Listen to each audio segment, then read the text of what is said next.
Hi everybody, my name is Adrian Jimenez and I'm doing a presentation on reducing drunk driving and alcoholism.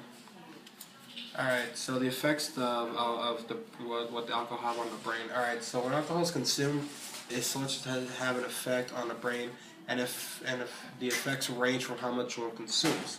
So after 1 or 2 drinks, some of the impairments are easily detectable and can easily resolve itself once the drinking stops. Some of the impairments include difficulty walking, blurred vision, slurred speech, slowed reaction times, and impaired memory. There are a number of factors that influence. There's also how this comes to be. There's also a number of factors that include how alcohol affects the brain, as well as to what extent. So we're gonna go on to my next slide here. As I stated before, there's a number of factors that contribute to how alcohol would affect the brain, as well as to the extent. Some of the factors include how much and how often a person drinks, the age at which he or she first begins drinking, and how long he or she has been drinking, the person's age, level of education, gender, genetic background, and family history of alcoholism, whether he or she is at risk as a result of prenatal alcohol exposure, his or her prenatal alcohol exposure, his or her his or her general health status. Sorry about that. Alright, so we're also going to continue on how it works, or how effects of alcohol have on the brain, like how it happens.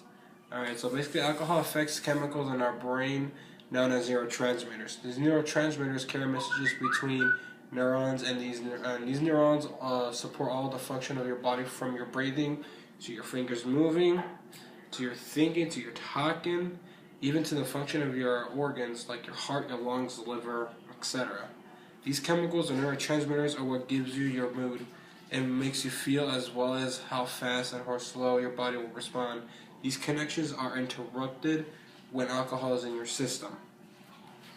And basically this right here is a picture of how it affects. So stage 1, at first, alcohol affects the forebrain right here, and the forelobe right here. And this basically this is what it is. Step 2, alcohol knocks out the midbrain, and then in you. And then third, basically that's how it works. I apologize, the picture is blurry. I do apologize, the picture is blurry. Finally, alcohol batters the brainstem, and as if it affects the heart rate, body temperature, appetite, and consciousness, a dangerous and most potential fatal condition. Basically, it's just, you don't want to go there. Alright, so the physiological effects of the alcohol. Basically, not only does alcohol affect the brain, it also affects your entire body. According to the Drugs, Behavior, and Modern Society by Charles F. Leventhal, states the crux of the dilemma is that moderate amounts of alcohol can possibly save your life, while intermediate amounts of can possibly kill you. So what this means, it's alcohol can have a positive impact on your life as well as a negative impact on your life, depending if the drug is consumed in a moderate way or in a moderate way. Meaning, basically what that means is actually it can save your life, it can also kill you. It just depends on how you drink it. Okay, but basically there's more negatives than there are positives. Okay, so the positive effect to this side is that according to the text, Drugs, Behavior, and Modern Society by Charles F. Leventhal, the book states that alcohol increases high density lipoprotein, HDL, cholesterol, the so-called good cholesterol levels in the blood, with HDL acting as a protective mechanism against a possible restriction of blood flow through the arteries. The author later goes on to state it was estimated that consumption of approximately 8 ounces of wine, a bit less than 2 standard drinks per day, resulted in a 25% reduction of the risk of coronary heart disease. This meant that if you drank approximately 2 drinks a day for men, one a day for women, basically this is also known as a moderate alcohol intake, this will lower your chance of getting heart disease, as well as lowering the risk of other diseases. Some of the diseases include diabetes mellitus, risk of stroke, risk of dementia, at risk of rheumatoid arthritis by up to 50%. As we know, there are a lot of negatives as well associated with drinking alcohol. Serious damage done to the liver, known as celiac, which according to Jared Tanner, a PhD professor teaching at the University of Oxford, stated in an article on brainblogger.com that this is one of the effects that leads to cirrhosis of the liver. Eventually, the toxic and solvent effects of alcohol are too much for the liver to handle. That's why your liver starts to break down.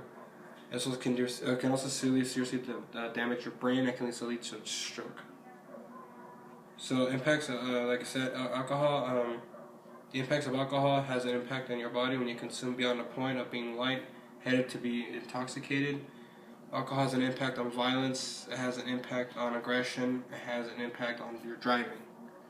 So alcohol has an impact on violence. In order to understand how alcohol impacts violence, we first need to understand what violence is. Violence is an attempt to physically do harm to another or oneself. For youth, illicit drugs and alcohol are the two of the biggest factors that contribute to youth violence. In an article by the National Bureau of Economic Research, the article states, alcohol consumption may intensify a perpetrator's tendency to violence, while a victim's consumption may result in behaviors that put him or her at greater risk. Alright, alcohol may play a factor towards violence as well as aggression because of how alcohol affects the brain by disrupting communication between your neurotransmitters. So, like I said, once alcohol does come in your system, it starts to affect the neurotransmitters in your brain. So, how does impact of alcohol has on aggression? Alcohol affects our ability to think straight, and when you think straight, you avoid getting these outbursts of aggression. Mostly, our friends or family are the ones are at greater risk of becoming a victim of these outbursts.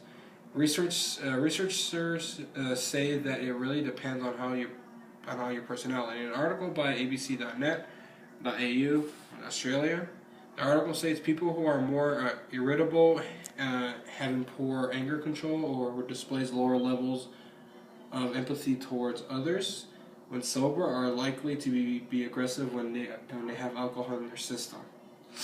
Alcohol can be linked with an aggressive behavior because a simple accidental bump at a bar can be seen as just an accident, but when alcohol is in the equation, drinkers will think that the bump was intentional.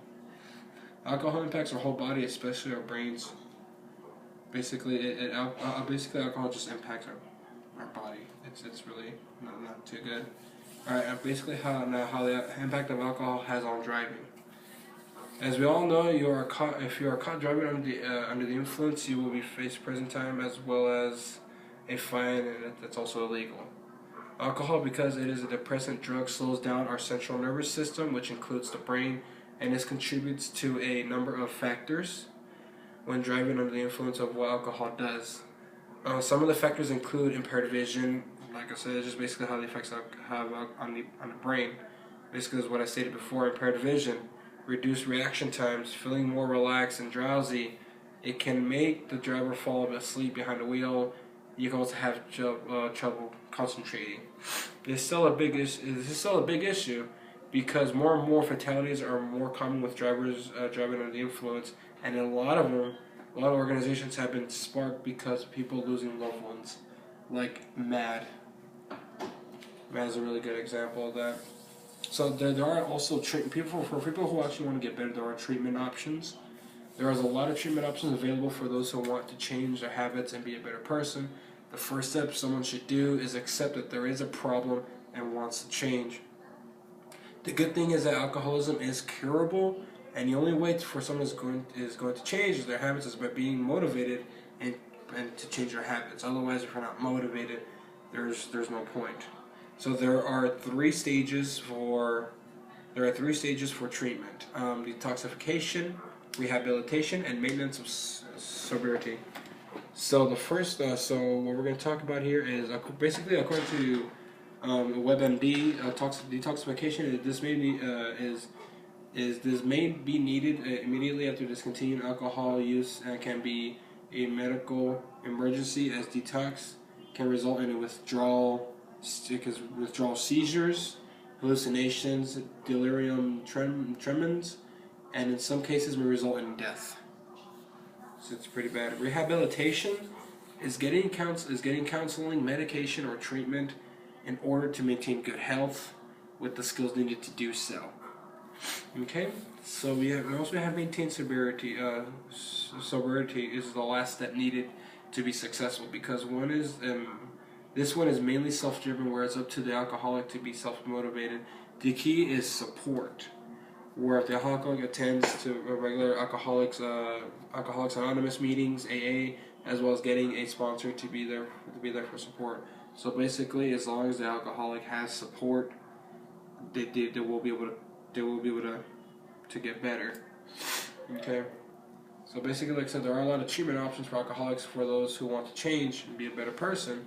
Some of these treatment options include, like I said, there are medications, rehabilitation centers, Alcoholics Anonymous meetings, therapy, as well as many others. Like I said, it's what it really comes down to is if the person is willing to change. If they are willing to change, then there's help available to them. Alright, here are my references, and my name is Adrian Jimenez, and that concludes my presentation.